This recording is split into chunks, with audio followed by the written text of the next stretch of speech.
Ang akin po naman dito, nagpapasintabi ako, Chairman, hindi kaya kayo kinausap dito ng ilang mga mambabatas at may kasamang banta na pag hindi ka pumayag, pa-i-impeach ka, guguluhin ang buhay mo. Ngayon pa lang ho, talagang napakatindi na ho ng ginagawang paghahanda ng ating mga kababayan sa iba't ibang bahagi ng Pilipinas para sa gaganaping rally na yan ng ating mga kababayang INC. Pero bago ho yan mga kababayan, isang like at isang subscribe. Masaya na ho tayo dyan sa mga gustong sumali sa ating community. Join button, nandyan lang sa baba. SWS, self-rated poverty at 63% in December 2024. Highest in 21 years. O para doon sa mga talyanista at mga ensaymada vlogger, paliwanag nyo yan. Kung talaga nga bang ginagawa ng administrasyon na to ang kanilang trabaho, bakit merong mga ganyang klaseng survey, mga ganyang klaseng lumilitaw sa survey? Yung mga Pilipino na naituturing nilang mahirap ang kanilang mga sarili, tumaas ho ng 63%. At dahil dyan, palakpakan ho natin ang bangag na administration na to ni Marcos Jr. Isa pa ho yan sa dapat isama sa rally ng INC, ang kahirapan. Dahil ngayong mga panahon na to, hindi lang ho ang kapayapaan ang problema natin. Hindi lang ho ang kaguluhan sa politika. Maging ito ho yung pinaka-importante. Dumadami ho ang ramdam nila ang kahirapan o makukonsidera nila na mahirap sila. 63% ho ng mga Pilipino ngayong noong December 2024. Yan ang depensa nyo para dun sa mga talyanista at ensaymada. Heto mga kababayan, rekta ho tayo dito kay Manong Ted Pailon at dito kay George Garcia. Ang problema ho dito mga kababayan, paano ho yung mga pinangakuan ng mamimigay ng ayuda ng mga congressman at senador. Di ba nagtalaga pa sila, nag-allocate sila ng 5 billion para sa mga senador na ipamimigay nila ng AKAP ngayong 2025. Paano na yan yun? Sa bagay, kahit ano pa hong gawin ng nitong COMELEC na to, magagawa ng paraan yan. Kung hindi, ito kasi nakalagay dito, exemption sa pagbibigay ng ayuda ng DSWD. Iginawad ng COMELEC.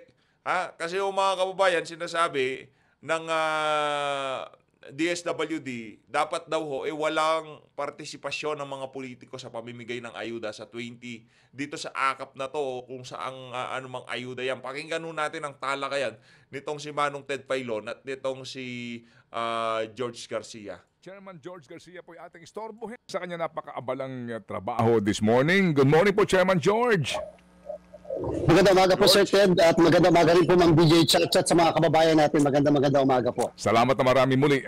Chairman George, nagbigay po kayo ng exemption para po sa 4Ps, AIX at TUPAD at AKAP dito po sa election ban na ito. Ano pong dahilan po ninyo, Chairman?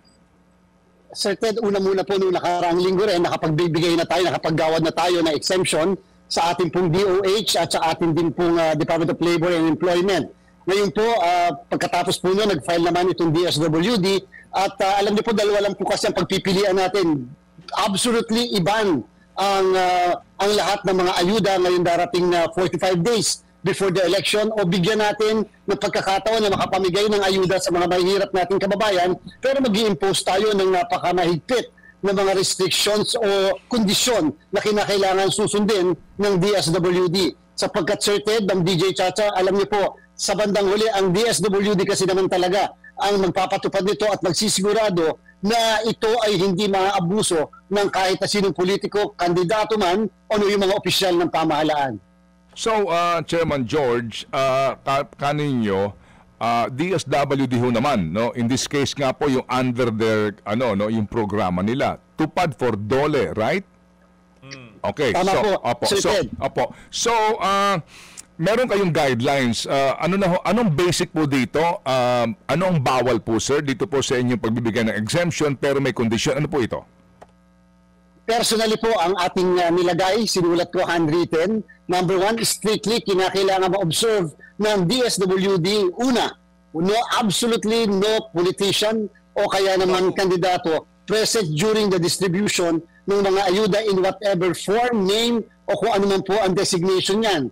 Number 2, Sabi po kasi ng kalihim ng ang ating sekretary ng DSWD na meron silang ginagawa na guidelines na striktong ipapatupad ang pagdidistribute ng mga ayuda na to. Gusto po namin mag-submit sila sa amin ng guidelines na yan. At number 3, dapat strictly observe ang implementasyon ng guidelines na yan, hindi lamang ng DSWD, ng personnel, officials nito, kung hindi mga partners po niya. Anytime, Sir Ted, ito po ay warning, anytime, pwede namin i-withdraw ang exemption na yan na ibinigay namin sa DSWD. And take note din po, yung initial po kasi nilang pina-approve sa amin o yung hininga na exemption ay parang napakaliit na amount lang. When it comes to AKAP, Sir Ted, parang 844 million. Doon po sa AX, more or less, yan po ay 6 billion. Pero yung AKAP na laging pinag-iinitan at laging contentious, yan po medyo 844 million lamang. Ibig sabihin, nangangahulugan, sure tayo na meron pang susunod na request for exemption. Kaya ang sa amin, kinakailangan ayusin nila yung distribution dito sa 844 bago kami makapagbigay muli ng dagdag na exemption dun sa iba pang susunod nilang i-request. Okay, so ang sinasabi po dito, ang violation lang dito po sa sinasabi pong exemption na ito ay kapag meron ng pagginamit sa politika. Ano po, pag ginamit ka, may papel dito na anumang mga markings o presensya noong kandidato. Tama po, Chairman? Tama po, Sir Ted, sapagkat sa bandang huli po, ang pulisiya Okay. Ang problema natin dito, dapat talaga tinigil nyo na eh. No? Ang dami pang cheche, bureche. Kahit wala yung mga wala sa presensya ng pamimigay ng AKAP na yan, ang nag-imbita dyan, ang nagbigay ng rekomendasyon o kung kaya nandyan yung mga beneficiaryo na yan, malamang sa malamang galing kay congressman yan, galing kay mayor yan, o galing kay senator yan. Wala man dyan si senator, yung mga dadalo dyan sa distribution na yan, alam na ng mga beneficiaryo, ang nagrekomenda sa'yo dyan, si congressman. Once and for all, bago mag-eleksyon, tanggalin nyo na yung buwisit na pagpamimigay ng ayuda na yan. Pagkatapos na lang ng eleksyon, bakit naatat ho kayo? Ano bang exemption? Walang exemption. Ano ba naman, ang tagal na naghihirap ng mga Pilipino, ano ba naman yung February, March, April, May? 3 buwan lang naman ho yan. Kahit na anong gawin yan, mababahiran ng politika, yung pamimigay nyo ng ayuda na yan. Paano ito i-distribute ay nasa DSWD. Okay, sige. So, ano po ang penalty dito? At mga subordinates niya, maliwanag na maliwanag, in-emphasize natin, election offense po kasi yan, Sir Ted. 1 hanggang 6 na taon na pagkakakulong, hindi pa kasama dyan yung administrative liability ng mga opisyal ng pamahalaan na magkakamali at hindi susunod sa patakaran na nilagay po natin doon sa election offense pala eh. Itigil nyo na yan para wala nang makalabag, wag muna, ipigilan niyo muna yung mga ahensya na mamigay ng tawag natin na exemption. Administrative liability noong tauhan ng DSWD o sino man taong gobyerno na nagpahintulot nito? Tama po, Sir Ted. At yun po yung sinasabi natin, naniniwala naman po tayo ng mga professional lahat. Yung ating mga social worker, yan po ay may mga lisensya at hindi nila papayagan na magkamali at madungisan itong mismo magandang proyekto po na ito. Pero at the same time, syempre in-emphasize din po natin sa mga opisyalis mismo ng departamento na dapat naman protektahan nila yung mismong programa na ito na again, ito po ay 45 days lang naman yung prohibition at yung exemption na ginawad natin at sana po yung sa 45 days na yan, maipakita nila na magiging maayos naman itong kanilang magiging distribution. Administrative penalty, sino ho maghahain nun kontra doon sa empleyado ng gobyerno? Kahit po kami, Sir Ted, pwede po kami mismo at yung criminal liability din, Sir Ted, kami rin po yun. Election offense po yan eh. Abuse of state resources kung sakasakali at therefore yan po ay nakalagay mismo sa ating Omnibus Election Code. So yung pong taga-DSWD o taong gobyerno, hindi siya kandidato ha? Opo, meron siyang criminal liability rin. Yes po, Sir Ted, and sige. administrative liability. Okay. Kalokohan ho yan mga kababayan. Ang atin dito, itong si ano, malamang sa malamang, hindi rin ho ito makapalagkit ang baluslos. Ang tagal naming trinabaho yan sa House of Representatives at sa ano, sa Senado, tapos tatanggalin nyo lang. Tapos hindi may pamimigay ng mga minions ko yung akap na yan, anak ng tokwa. Hindi na pupunta si congressman. Pero ang dahilan kung bakit nandun yung karamihan ng mga benepisyaryo dahil kay congressman. Siya ang nagbigay ng rekomendasyon, ito ilagay niyo sa listahan ha. Ako nagpalagay sa sa listahan, kahit wala ako diyan, kunin mo lang yan. Ako na bahala diyan. Ganun lang ho 'yun. Yung kandidato po naman, opo, regardless po sa posisyon na tatakbuhan, ano po ang kanyang kakaharapin? Sir Ted, napatunayan na namin itong nakaraan, nagtanggal kami ng mga governors at mga mayors dahil sa maling paggamit ng pondo ng sambayanan, lalo na ng mga local governments. And therefore, ito po ay ground for disqualification. At the same time, ito rin po ay isang election offense para po naman doon sa mga kandidato rin. And so, ito po yung warning muli sa kanila na wag po nila kami susubukan sa bagay na ito. Okay, Chairman, kailan po magsisimula yung ban? Ito po, base sa ating Omnibus Election Code, ay 45 days before the election. Kasama po din dyan, Sir Ted, ang Public Works ban eh. So, ayan po ay 45 days before the election. So, sa usapin po ng 45 days na iyan, kailan po ang petsa niyan? Kung May 12 po ang ating halalan, ito ho ba'y campaign period for national? That's party list, 45 days, that's February po ba ito? Hindi po. Pagka po 45 days, Sir Ted, dyan po ay technically parang local start po ng local campaign. Yan po ay magsisimula sa March 28. At ang start naman po ng national campaign ay February 11. Kung makikita nyo, Sir Ted, yung batas merong may disconnect. May problem sapagkat yung batas nagpe-prescribe ng 45-day period ng campaign, pero yung pong kampanya sa national ay magsisimula, sabi rin ng batas, 9 araw bago ang eleksyon. So meaning to say, yung prohibition ay hindi pa applicable sa 90 days, so yung mismong kalahati ng 90 days, at magsisimula lang ang prohibition doon sa kalahati ng 9 araw, which is 45 days. So March 28 pa ang simula ng ban para po dito sa paggamit ng mga ayudang ito sa pamumulitika? Yes po, Sir Ted. Okay. Yan po yung nakalagay sa ating batas. Pero Chairman, with all due respect, talaga bang hindi makapaghihintay ng 45 days itong mga taong ito? Ano ba ang problema kung nag-ban na lang kayo sa loob ng 45 days? Siguro ho naman, Correct. di ba? Oo.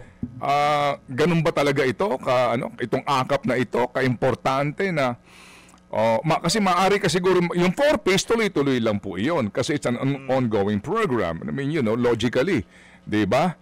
Maaari sabihin natin, yung IX, pwede siguro kasi nga in crisis, namatayan, etc.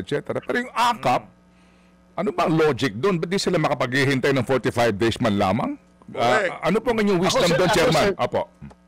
Ako, Sir Ted, I absolutely agree sa iyo. Sana nga po yung batas natin, hindi lang yung 45 days, dapat po pagsimula na sila ay kandidato na, national man at saka siyempre sa local. Kasi technically, para mangyayari, yung mako-cover lang talaga yung mga local candidates. Pero merong national candidates, hindi mako-cover dahil lang doon sa gray area na yon ng batas. Wala naman po kami magawa, Sir Ted. Siyempre, ang COMELEC ay tagapagpatupad lamang ng batas. Siguro nga, sa bandang huli, sa executive side, sa executive department, yung paglilimit nito dahil nga sa kami naman, limitado lang din ang pwede namin gawin under our jurisdiction.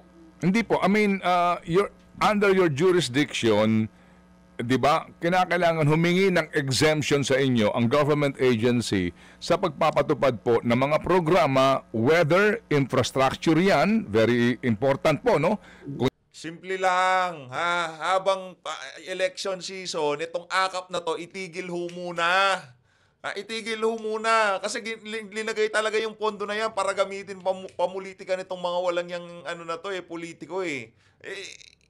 Ito namang COMELEC natin, parang, yan na itong si Sir Ted, ano ho yan? Kumbaga, ordinaryong Pilipino na mayroong malalim na kaalaman sa nangyayari ngayon sa ating bansa. At basang-basa ho ng mga ordinaryong Pilipino, yung akap na yan, gagamitin para sa eleksyon, para sa advantage nitong mga, nitong mga congressman at senador na to. At itong midterm election na to, nakapokus ho ito para sa senatorial, at saka dyan sa House of Representative. Kaya napakalaki ho ng pondo na itinalaga dyan sa akap na yan para makabuelo talaga itong mga walang yang politiko na to. Kung yan talaga yung napaka-importanting proyekto po na kapakinabangan ng taong bayan or programang ayuda.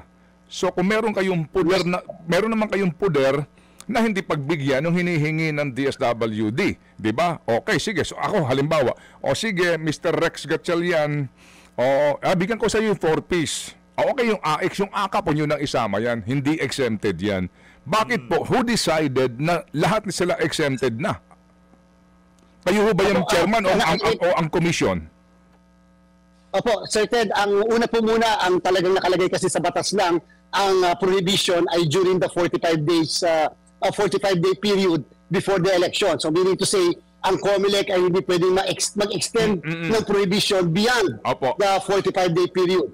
Okay, so number 2 naman, nasa akin po yung authority dahil binigyan po ako ng en banc resolution to decide whether to grant absolutely or to grant on a limited sense yung mismo or to ban absolutely yung mga social services na yan na nakalagay mismo sa request sa atin ng DSWD. Katulad po halimbawa, Sir Ted, noong AX, ang en banc mismo nagdesisyon po kami na ang AX ay absolutely prohibited 10 days before the election.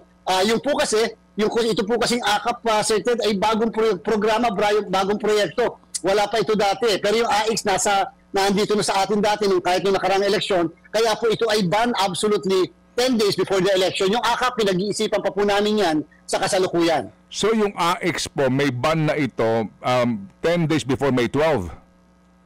Yes, Sir Ted. Bawal na bawal po ang distribution. Kahit pa nag-issue tayo ng exemption, ang exemption will not cover the 10-day period before the election. Yung AKAP, wala pang desisyon doon?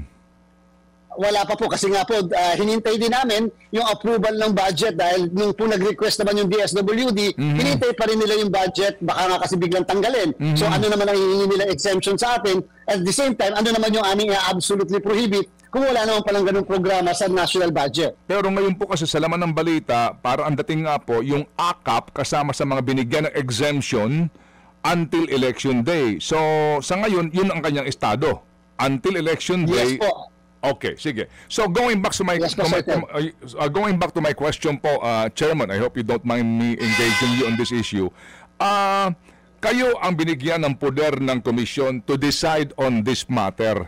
So ulitin ko lang, bakit ho ba pumayag kayo na ma-exempt itong AKAP hindi naman siya matter of life and death? Kasi kung babasahin mo yung kanyang mismong yung guidelines muna, itong original ng DSWD at pinahigpit ngayon siguro po na guidelines, ito po ay hindi naman po ikamamatay ng Pilipino kung hindi siya makatanggap nito. Ano ba logic talaga dito? Ano po ang inyong logic? Ba't niyo pinagbigyan itong AKAP? Pero Sir Ted, tungkol sa logic muna, tungkol sa programa, kung ano ba ang kadahilanan, talagang dapat ang sumagot niya ng DSWD kung bakit may ganyang programa. Sa part po ng komisyon, una, respeto natin po yung mismong poder, katungkulan ng DSWD bilang ahensyang tagapagpatupad po nito. Hindi para i-replace ng COMELEC yung aming pong desisyon, diskresyon, doon sa diskresyon ng DSWD. Kung paano yan mapapatupad ng tama, kinakailangan si DSWD ngayon ang ating sisingilin sa bagay na yan. At siyempre yung katulad po namin sa komisyon, binigyan kami ng sitwasyon absolutely ban, wala na, hindi natin pagbibigyan sa 45 araw o pagbigyan natin, pero meron tayong mga i-implement na kondisyon. So more or less, doon na lang po tayo pumunta sa may bibigay tayong kondisyon upang hindi naman po maka-apekto sa mga kababayan din natin na nangangailangan, Sir Ted. Kasi nga, yung pagdidesisyon kung sino nangangailangan o hindi, talaga naman pong aaminin natin, wala po kaming poder doon o wala kaming diskresyon. Pero ang DSWD, kinakailangan managot sa amin sa bagay na to. Okay, Chairman, kumamarapatin po ninyo itong aking next question. Baka lang po kasi sa pananaw po ng iba, no? Ang akin po naman dito, nagpapasintabi ako, Chairman, hindi kaya kayo kinausap dito ng ilang mga mambabatas at may kasamang Nako! banta na pag hindi ka pumayag, pa-i-impeach ka, guguluhin ang Naku buhay po. mo? Ay, wala po. At Alam nga namang umamin yung walang yan. Alam nga naman, pwede naman itigil yung akap na yan. Hindi naman hindi naman urgent yan eh. Hindi naman life and death yan eh. Kaya nga nitong si Manong Ted. Ang problema dito, malamang sa malamang, siguro, hindi ho natin alam.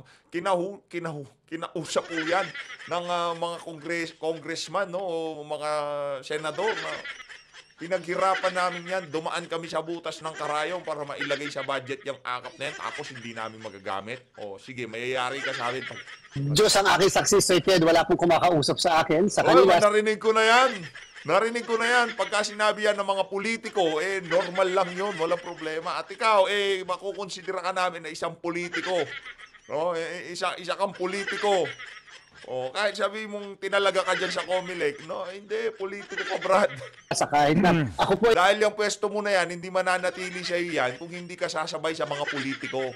nakipag-usap kay Secretary Rex Gatchalian at yung buong pamunuan ng DSWD sapagkat gusto ko pong ipahayag sa kanila yung sentimiento ng Commission on Elections na sabi ko po, Sir Ted, sa katotohanan lang, hindi po magiging balakid naman ng COMELEC para naman po sa pagtulong sa mga kababayan natin na mga may hirap. Talaga naman po tayo naman sama-sama sa bagay na yan, sa adhikain na yan. Pero sinasabi rin natin na ayaw namin masisir na kapag ka naman biglang hindi kami namigay o nagpabigay, ay bigla na lang tayong taatakihin ng ating mga kababayan. Kaya Hindi, walang aatake sa inyo. George Garcia, walang aatake sa inyo. Simple lang yan. Panahon ng eleksyon, ha? Tandaan nyo, bawal munang mamigay ng ayuda. Hindi pwede ang gamitin ng mga politiko. Hindi maiintindihan kayo ng ating mga kaya kababayan. naman, balancing of interest, again, ang responsibilidad ngayon nasa DSWD, sa kanila ngayon mga kamay nakadepende yan, pero kami po ay nagmamatsyag, kami po ay tatanggap ng mga reklamo, kami po ay tatanggap ng mga komento, obserbasyon, at anytime, Sir Ted, anytime, before the 45-day period, pwede po namin withdrawin yung binigay namin exemption sapagkat nakita namin hindi pala maayos yung guidelines na ipapatupad nyo. Number 2, yung sinabi natin walang distribution absolutely na merong politiko o kandidato hindi masusunod, sorry na lang, we can always withdraw that exemption. Okay, ano po ang mga kinakailangang ebidensya na maaari pong magbigay sa komisyon ng motu proprio? Pwede ba ito motu proprio sa inyo pong komisyon na imbestigahan itong paggamit po sa mga programang ito sa pamumulitika? Ay, opo. Ako po yung DSWD, halimbawa, hindi ko naman po gustong tapakan ng kanilang diskresyon. Kung ako po sa mga distribution nila, halimbawa, total na bawat bayan po yan, ako po iimbitahan ko ang local COMELEC namin upang ang local COMELEC mismo ang makasaksi na walang politiko during the distribution habang tumatanggap yung mga kababayan natin. At least pagpapakita yan ng good faith, at least masasabi natin, Sir Ted, na nasaksihan mismo ng taga-COMELEC na wala namang talagang nasunod yung mga patakaran na nakalagay mismo doon sa exemption na na-issue po natin. Okay, sige po. So Chairman, ano lang dito, paalala, kasi itong DSWD, mga programa, tupad, DOLE, national ito Yung pong mga LGUs, may kanya-kanya rin sila na mga ganito pong ayude. Ano pong inyong babala po sa kanila?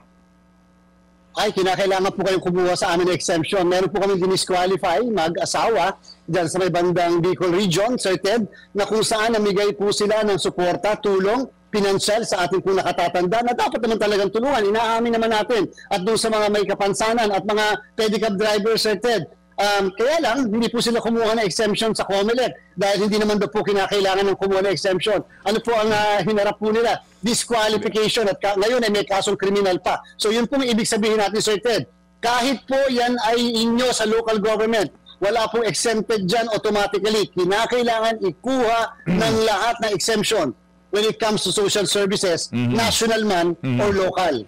Opo, meron po ditong isang lalawigan sa norte ng estilo po nung official doon, yung contractor niya sa mga public works project ang namimigay ng ayuda at the time. This time nga tuloy-tuloy yan hanggang eleksyon na. Kapag po ganon, paano kaya ang magiging galaw at kilos ng gusto magreklamo? Ang kanyang kontratista sa public works ang tagapamigay ng ayuda. So definitely hindi sa bahay ng Anyway, pag kung ganon, na may mga dami sila, paano kaya yon? Sir Ted, kung ayuda po ang pinamimigay ng kontratista, abay teka po muna. Ako pananagutin ko ang DSWD sa ganyan. Bakit naman ang namimigay ng ayuda ay yung mismong kontratista? Samantalang maliwanag na maliwanag sa ating lahat na ang ayuda ay pinamimigay mismo ng social workers at nakadepende yan, yung criteria kung sino ang pamimigyan doon sa kanilang matagal na, institutionalized na nga yan na nakaset up na criteria ng pagpili. Opo, Chairman, hindi po. Chairman, pinalalabas pong ayuda, but basically po, pera nung incumbent at ngayon po re-electionist, at pera nga ito na pinalalabas pong ayuda. Kumbaga, simply, parang vote buying na eh. Ganun po nangyayari. Nangyari na po ito last election actually, kaya siya nanalo. First term niya. Tama po, Sir Ted. Go ahead po.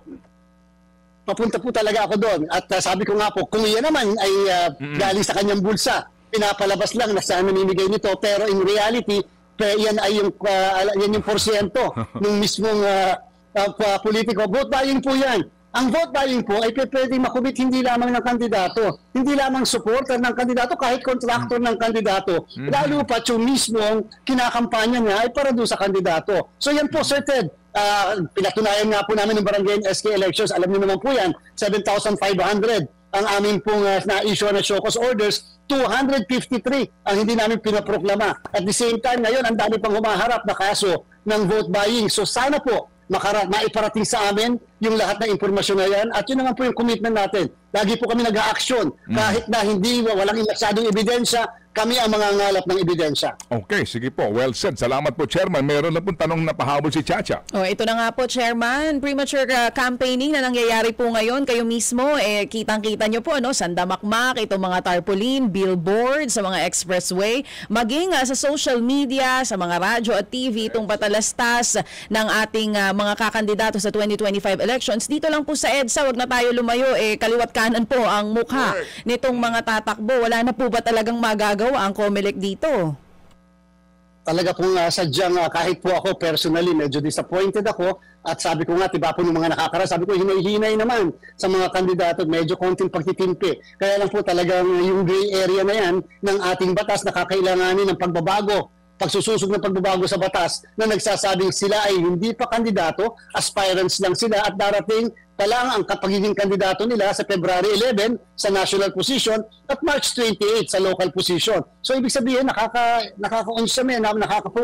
malaking problema po ito. Sabi ko nga po nasisisi ang COMELEC pero paano po magagawa namin ang batas natin, yung Section 14 ng Republic Act 9369, Automated Election Law, ay nagsasabing talagang kandidato lang sila sa unang araw ng campaign period. And therefore, sabi po ng Korte Suprema, sa kaso ng Piñera versus COMELEC, wala daw pong premature campaigning. Yan po yun. Yun. Kaya kinakapitalize ng mga walang yang kandidato ng administrasyon, yung exemption na yan.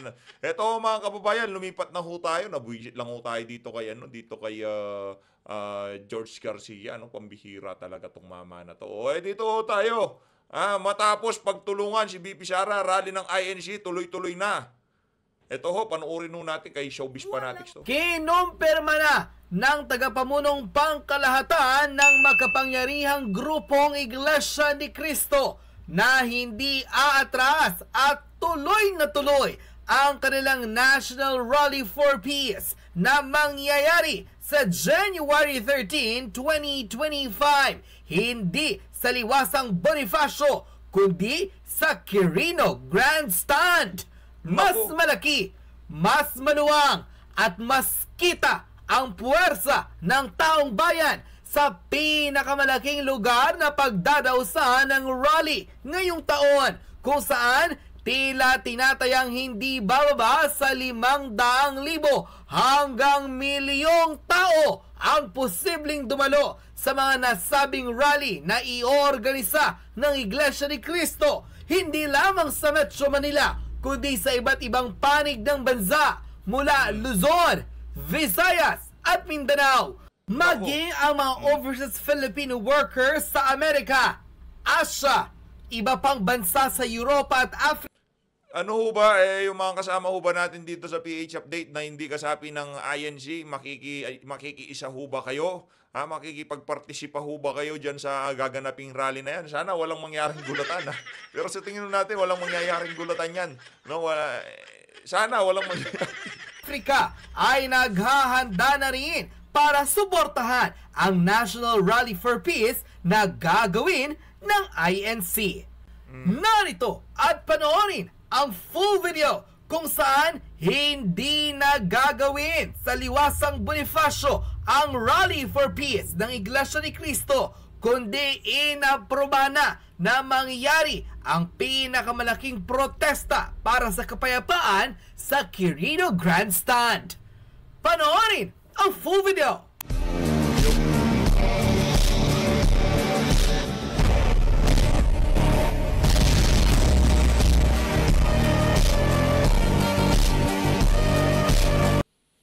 National Rally for Peace.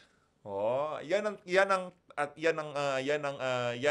pamagat ng gaganaping rally.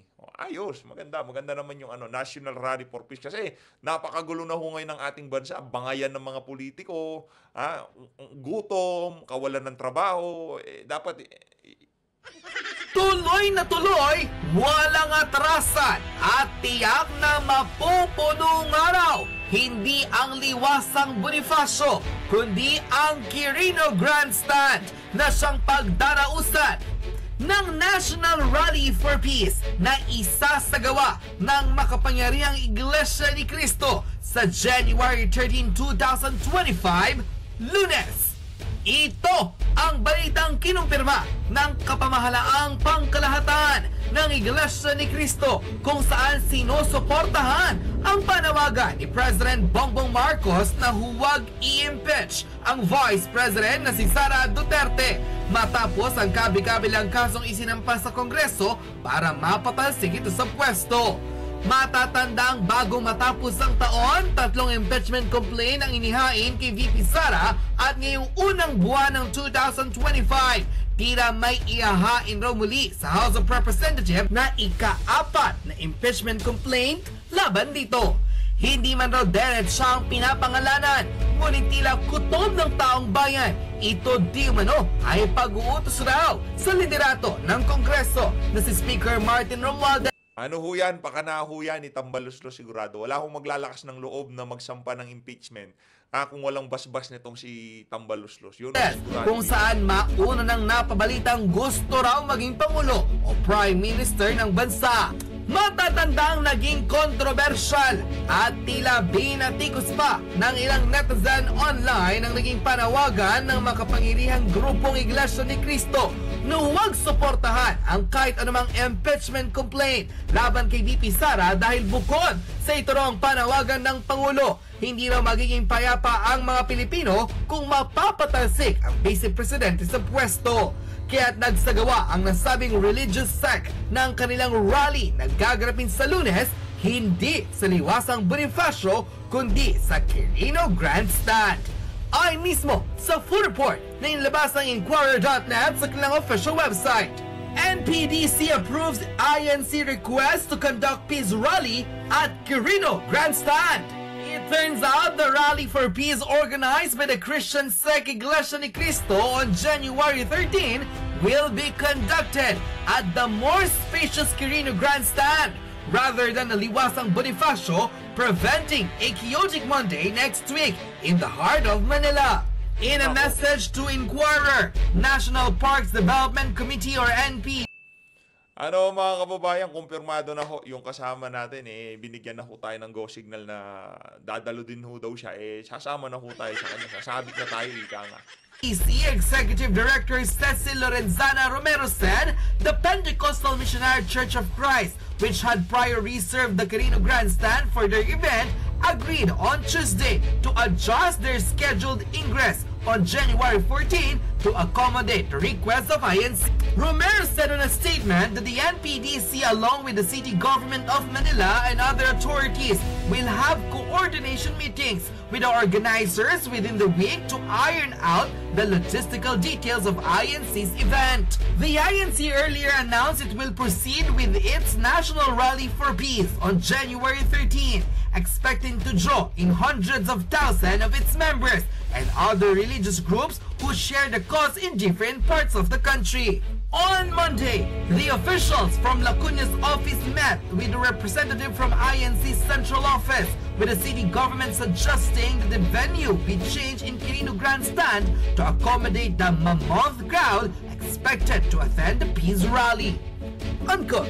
5 araw mula ngayon, tiyak nga raw na magiging kasaysayan na sa balat ng lupa ang mangyayaring National Rally for Peace na isasagawa ng maraming Iglesia ni Cristo members sa Quirino Grandstand, maging ng ilan pang mga religious sects sa bansa kung saan nagkakaisa sa kanilang panawagang kapayapaan at huwag ipa-impeach ang Vice President na si Sara Duterte. Matatandang bago matapos ang taong 2024, nagsalita ang pamunuan ng Iglesia ni Cristo na hindi nila susuportahan ang kahit anumang panawagan ng ilang mga nasa posisyon na ipatalsik o ipa-impeach si Vice President Sara Duterte dahil bukod sa tila betrayal raw ito sa mahigit sa 32 million people na naniwala at bumoto kay VP Sara. Tila hindi raw dapat na paniwalaan ng ilang mga tao ang mga kasong isinampa sa Vice Presidente sa House of Representatives. Partikular na ang tila pag-aambisyon raw ng House Speaker na si Martin Romualdez na siyang pinaniwalaan ng ilang miyembro ng INC na galing di umano dito ang ilan sa mga pag-uutos na patalsikin si VP Sara sa pwesto.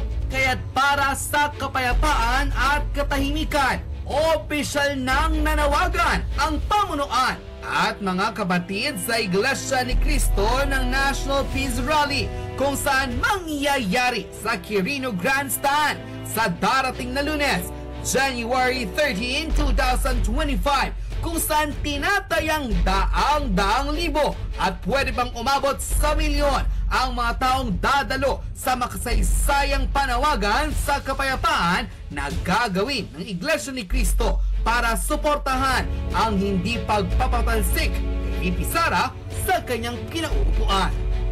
Ano ang iyong magiging reaksyon matapos kumpirmahin ng pamunuan ng Iglesia ni Cristo na hindi aatras at tuloy na tuloy ang mangyayaring National for Peace Rally sa darating na Lunes, January 13, 2025, live na live sa Quirino Grandstand?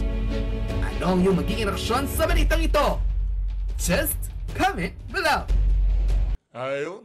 Magandang gabi mga boss. Paalala at abiso sa ating mga kababayang motorista sa darating na January 13. Tuloy na tuloy po ang rally ng mga Iglesia ni Cristo at ang karamihan po ng membro nito sa lalawigan ng Metro Manila.